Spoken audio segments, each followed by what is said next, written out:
finally happening, guys. It is finally happening. We are taking Slick Rick to the dyno. Very excited. We are, I think, ready. We're going over our checklist. We forgot one thing. We forgot to put the transcooler lines. So we stole the transcooler lines off of the black sheep. But other than that, we should be ready to go. We fired it up last night, put it on the two-step. Everything seemed good. We got our methanol. We got transmission fluid. We got spare oil. We got a bunch of spark plugs. I think we're ready for the dyno. Hope you guys are excited. This has been a long time coming.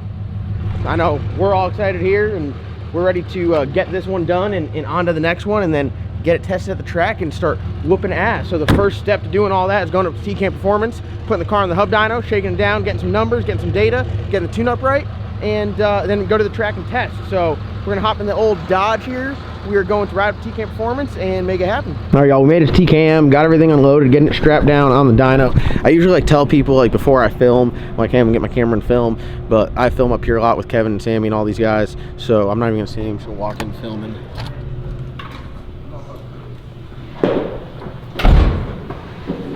Would you just look at it? All right, Kevin, where's the excitement level at? Up here. I think last time it was up there. What happened? Well, I was driving that day.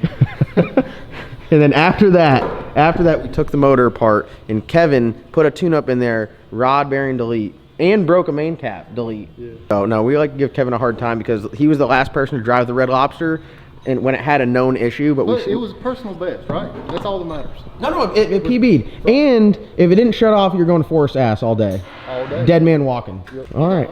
He did get lucky. Not so much this year. We're coming for him. So, all right. Well, we got Slick Rick on the hub dyno here. Hub dyno is a great tool. Kevin, real quick, why do you use the hub dyno over like you got the chassis dyno right there? Hub dyno. Obviously, the difference is this takes the wheels and the tire and traction out of equation. When are you putting people on this opposed to the chassis dyno? Horsepower mainly. Obviously, you can only stay hooked up with your traction limited on the chassis dyno.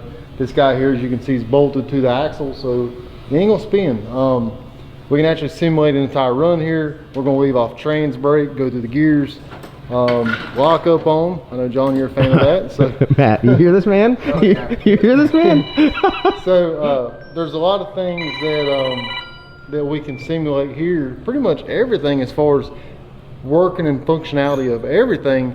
That way when you go to the racetrack, you ain't, God dang, my shifter didn't work, or God dang, you know, this or that. You can work on your car tune-up at the track. You can work on your engine tune-up here. And this is a good test run. I tell a lot of people, you need to come to the dyno. I like the hub dynos, like Kevin said, because you're leaving off the trans brake, the air shifter's going. It's like simulating a pass at the track. Absolutely. And it's a really good time where you can look at everything, and if you got a fuel leak, now's the time to address it. The car's not moving, you don't have a front end on, you could see it, you could spot some things. It's a very, very critical tool to be able to have this. Not a lot of places have a chassis dyno. TCAM Performance, we're thankful they have it right down the road. So we come here, we literally put every car on the chassis dyno, the hub dyno, and we're good to go. After they're going to the track, like Kevin said, it's really just power management and working on everything else. So this can save you so much time and money. I mean, think about, Kevin, how expensive is it going to the track, private testing, and just fighting little issues where you can come here. Spend thousands of dollars, you know, several trips to the track just sorting stuff out, where you come here at least,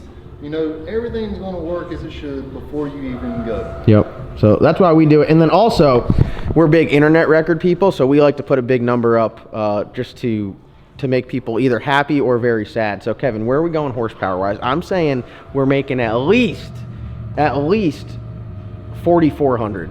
44. That's what we're going for. At least 4,400. I hope so. It should do it. I mean, I think so. I mean, this is a similar combination to some people. I know a lot of people have seen it. Zip Hudson's got a Corvette. He's got a badass small block that you guys built. Mm-hmm. Same turbo. Yeah. God, we're just keeping it real here. This is also a new feature that TCAM Performance has. That's a call I just didn't answer for sure. We have a great feature that TCAM's offering. You show up here for a dyno, lunch included on them. Absolutely. It just gets tagged on your bill, so it's all good. All right, so like I was saying, Zip Hudson's got a very similar combo. You guys built a badass small block, same turbo. I guess with the turbo stuff, the turbo kind of limits the horsepower, but that motor's hanging on. I mean, that's a stout small block. It's just making steam. And it made like 4,200 horsepower. Something like that. I honestly got my spot here. I don't remember exactly, but yes. It was a lot. It was a lot. So we'd like to be in that ballpark of a lot. So if we make a lot, we'll be good to go. And most of the time, I will say this, like we did it on the Black Sheep where we turned it up.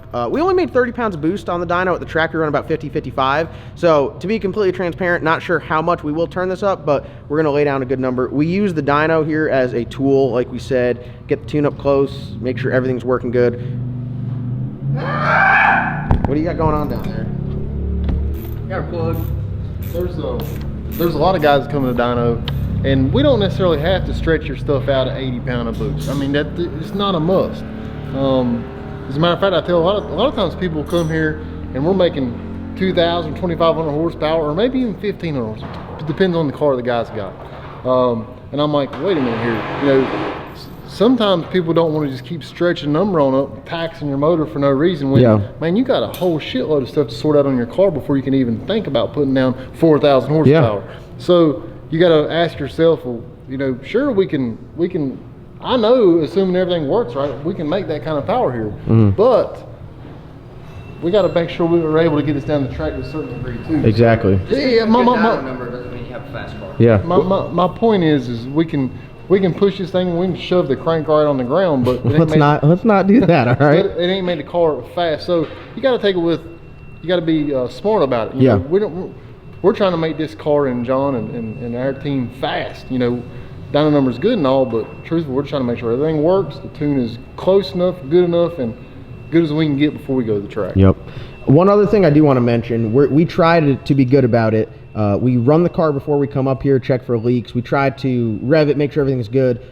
Try not to bring a car up here that's never run before. Well, it's always best to start up, like you said, check leaks. Hell, grab your headers, make sure all cylinders are firing. You know, you might have something dumb like that. Sorry to interrupt. I need an adult. Oh, what do you need? I need the quick connect fitting. Oh, I got you. Hold on. We'll be right back with this. All right, we got the car here on the dyno. Matt was underneath it the whole time Kevin and I were talking. Sorry, we were making you work while we were talking. We forgot to put transmission cooler lines on these. None of our race cars have a trans cooler. It's just deadheaded, and then we have a pit cooler. Matt's actually coming out with a pit cooler here. It's going to be very nice that you guys can purchase. Are you not? Oh. I am. Oh, all right. I guess everybody knows now. Oh. Matt's coming out with a badass one. Don't worry, it's better than all the other ones. We'll explain later. But you need to have your cooler lines with. We have zero loss, or we just have like hydraulic. Yeah, they're like the flat face fittings. You get them from like Summit Hydraulics. You don't have to spend $90 a fitting. You can get them. They're like you can get two of them for Braden camera. We'll show them. There's a few different style fittings. They have these, the ones that look like an air compressor fitting, which is like the Jiffy tight ones. That's like that one, or it's like a Type 2 or something. These are the flat faced hydraulic connectors. This is a 1/4 inch variant. And what's good about these is the other ones, they say zero loss, but they're lost. You unclip them and they're dripping. It's a pain in the ass. You're always wiping it up. You don't want transmission fluid dripping like everywhere. We mount these outside of the bike. So they're like the Black Sheep. It's mounted right here in the engine bay, so you don't want that. So it's got a bulkhead fitting right here. So it's got a bulkhead nut, little tab and everything, which I will be including these in the transmission cooler. So like all the other ones where you got to like buy all the extra shit, it's going to be a full turnkey package to where you get this thing and you'll have your tabs to weld on and all your cool shit that you need, and it's ready to go racing. Not like, oh, you got to buy this extra shit or whatever. I mean, I'll sell it with Jiffy. If you like the Jiffy Tide, I'll sell it with the Jiffy Tide, but this is the best because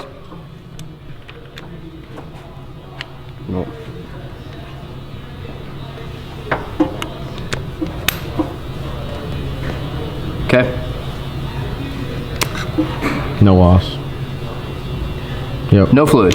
This thing is dry to the bone. So when these are mounted like this, like the other ones, you gotta have caps in it. They'll get shit in there. These, like we go up, if they get any kind of like grime off the track, you know, like return road, everything, like it's gonna get dirty and grimy. These you just wipe off. You don't have a bunch of shit going in your transmission. They don't leak, and they're rated to like 4,000 psi. Same thing as like a skid steer, so it's not gonna leak under the pressure. They're pretty much fail safe, so like this isn't going to blow out. I've had some of the Jiffy Tights actually start leaking going down the track. It's a very terrifying experience when it's blowing transmission fluid all on the car. So we got that done. So pretty much, I mean, other than that, we're ready for the dyno. So we're going to go through, fired up. Kevin's going to verify timing. We have not verified timing yet, which is a must. Yeah, we got to Oh, hey, you come out here to verify timing? Yeah, it's right. It looks good. The time is right. So, yeah, so we got to kind of like I like to see where it's at because we just kind of been revving, going, yeah, that sounds good. We did the whole small block Chevy, well, small block Ford, small block Chevy, distributor turning. Yep, sounds good. So Yeah, you guys saw that when it almost blew Matt's arm off. yeah, well, that was some cam time and stuff, and that was like, if you're gonna make a balancer with multiple magnets, and one is actually a missing magnet that's not magnetic, make it look different or mark it. Don't make it look identical, because that's an asshole move. Like, that is a straight asshole move. Matt almost lost his eyebrows because of that. So, yeah, I think we're good. I saw John's laptop charger in the car, and I thought it was mine, so we're gonna have to use John's laptop today. Oh well, we got all the ECU master stuff downloaded. Everything hooks right up, very easy, simple to connect. No kind of weird firmware or configurations or anything there. So I think we're ready. I think we're ready to. Are you ready? See his seat? That's nice. That's a badass seat, isn't it? That's a badass seat. I like it. You go faster with it too, and you look better. And it comes with a big ass stick to beat the chicks off of you. I mean, you go anywhere, they're like, damn, it's a nice seat. Try to sit in it. That shifter's killer too. That is nice. Swing Saver 3000. All right, what's it making horsepower wise? Guess. Take a guess right now. Come on now. 1,500. All right, I like it. God dang. God dang. If you guys want to, you guys can comment down below what you think horsepower it's gonna make. So we're gonna get some timing verified and go from there.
Yeah, rev the shit out of it, Kevin.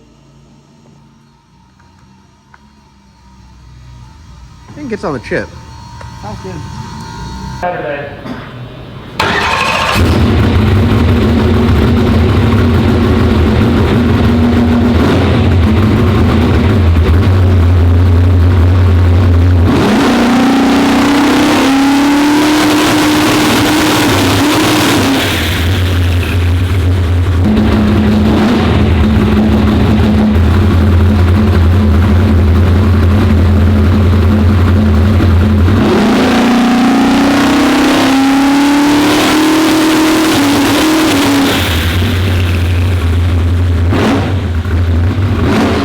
Alright, so we're trying to make a little bit more boost, and we're going to try to open the blow-off valve and get some shaft speed up. The turbo shaft speed sensor is not working, so we need to figure out what's going on with that. So now we're just kind of doing it time-based. So if you'll grab the trans brake and then hold to the floor,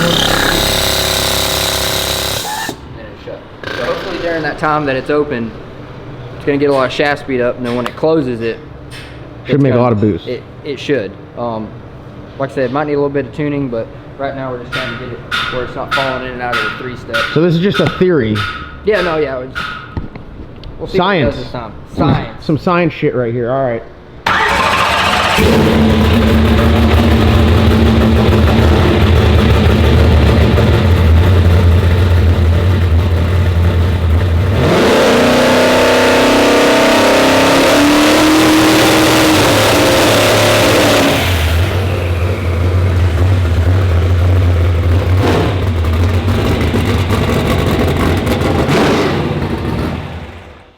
It sounded like it worked. It sounded like it worked. Could you guys tell whenever it closed? So that's basically the same thing whenever I was testing it on the MK Ultra. I opened it and then shut it, and I could see it spike up. So like it gets it over that hump. So will it fall back down though, or once the boost is there? A little bit, but it gets it over the hump to where the motor starts making more power. Because like if the turbo, to get it really to where it can get over the converter and everything, you got to be making boost to make more power. So what happens is you get this thing where it's like it could get up here, but it can't get over that. Like I need a little bit more boost to make more power, but it can't get there because the resistance is too much. Freaking science. Hey, do something badass.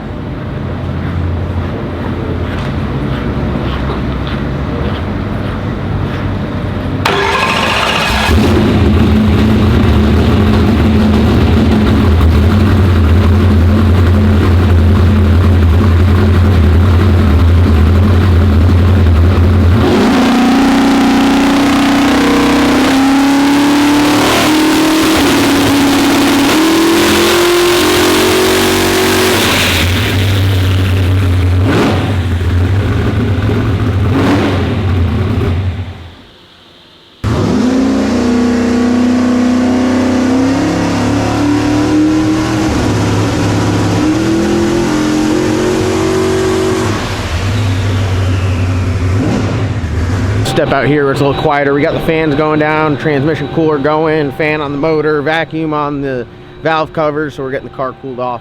The first pull right there, just kind of baseline going through, absolutely no power in it, like pretty much like wastegate, but we had the dyno still calculated to hold back, you know, like 3,000 horsepower, so it just had it by the balls. So we're going to loosen up the dyno. We just want to rev it out one good time, make sure everything's good, make sure everything sounds happy. So far everything is good. Once we get it to where we know everything's good to go, then we're going to put some more load on the dyno, put some more power in it, and really start making this thing work. Because like right then there, I mean, it was just running it through the RPM pretty much.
Alright, I wish they had smell-o-vision because, or is it taste-o-vision? Because the air is so spicy in there. Loosened up the dyno a little bit, made another wastegate pull. As you see, once it starts turning some RPMs, gets that turbo zinging, it makes some really good power. So, I think we're ready to put some boost to it. I think we just need to really go after now. It revved out good. No issues revving it out to what, 6,500? Yeah, we're gonna change the shift. Kevin said we got to be mean to it. Gotta get on with it. What are we doing to it? Put it on the dome. Leave it at 8,000. All right, we're gonna plug her back up here. Get everything all plugged in. I like these right here for the burn down. You need two hands to do it really. Let's see if I can do it with one. Damn, he's that good. So we're gonna turn up the launch RPM, turn up the boost, turn up the shift, should be ready to go here. So this one should make a little bit more power, and then we can get back on track with making some power.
All right, y'all, after that pull there, we are gonna call it a day. Kevin, it's one of those days, very informative day, useful day on the dyno. Matt installed something incorrectly, that's why you put the converter in wrong. Backwards. Yeah, backwards. No, this is part of it. This is one of the reasons why it's useful to come here to the dyno. This is a great example of why you need to come here, save yourself a bunch of time, a bunch of money. We ended up making 2150? Yeah. 2150 on 18 pounds of boost, which I think that's pretty impressive, right? Yeah, I mean, no, it's good. It just, You know, if you watch videos when John posts them up, you'll see it's like the converter's so damn tight it won't roll at all. you let go of the button, it's like it's wow. like the lockup's on, but the lockup's unplugged. So So I mean, it's astronomically tight. Obviously, John now, since he's been a dyno, he knows it's a waste of time to go to the track. So We would have been to the track all day, renting the track, driving there, spinning tires, Yep. going nowhere, getting no useful data at the track. Right. So now we know it's a waste of time to go to the track. We're gonna change this out and do it again. yep, stator change, get it to where the converter rolls over. Because normally your converter, like, say you leave it 4,200, you know, it'll flash like 58, 6,000, come up, it'll roll over when the converter starts to couple, and then it'll go up to where it gets to the shift point. This is like straight line all the way to the shift point. It does not roll. We left it 5,000. Which is 5,000 and it flashed nothing. Like, Yeah, 5,300. Yeah, So. and you can hear it when you click the button. Like normally, they click the button and that thing starts going after it. It's like slowly builds up, and then the turbo lights. And because of that, this big turbo, you need to get some RPM behind it to get it spinning. It doesn't spin. Everything's kind of compiling. Modification of the converter, everything help it, and it just. Not it. This so. converter could be for a. I think that it's one from Proline. They had it. It kind of came as a package deal. We got the motor, we got the headers, and we got the converter, and we got the wastegates. Yeah, and it was all used, and it was, you know, this converter could have been out of I think it's probably out of a screw car or something that made a lot of power right off the get-go. Like it just, you know, all the power on tap instantly. With a turbo car, you can't do that because it's got to have some RPM in it. So a stator change. Stator change, come back, we'll do it again. Yeah. But everything else. Yeah, everything else worked good. The motor sounds good. Everything's working good. You know, it's. We thought something was wrong because it was so tight and acting like that. We turned it up, and looking at the data, that kind of explains why it was acting the way it was earlier. Yeah, because the dyno was even trying to load it heavier, and then we were on less power, so it just a lot of things that were compounding it. But personally, I thought Kevin was scared to hold it to the bottom. Oh. I thought he was like quarter throttle and then leaning into it. So yeah, right now it's got like a 2,000, 2,100 RPM shift drop. So I mean, it's tight. Yeah. That ain't gonna work. Yeah. Well, this is part of it. Everyone, if you're building race cars, you understand. For those people that aren't building race cars, I guess you won't understand, but this is why you take it up here, you test. You got to get this data. There's no other way to get this data than trying it. So now we know we're going to pop the converter out. We'll make a stator change, and we'll bring it back up here, get on the dyno. We got to get some serious numbers. People in the comments, they don't believe. I mean, they should believe now. 18 pounds of boost, 2,100 horsepower. We're going after it. It's going to make some power. Awesome. Kevin, thank you. Yeah. Guys, you guys need anything up here, TCAM Performance, chassis dyno, hub dyno, big block, small block, Coyote, LS, really anything. Honda. No Honda. No Honda. No Honda. Any of the other ones I named, call them up. They got some badass engine packages. Of course, you can get any of the black sheep stuff, camshaft, valve spring packages. Anything you guys need, drag racing. Parts, turbos, anything. EFIs, Holley. First link in the description below, TK Performance. Check them out. Kevin, thank you for your time. Appreciate you. Matt, as always, it's fun. And all right, we're gonna load it up, and well, I guess we'll work on it here another day, and the Slick Rick saga continues.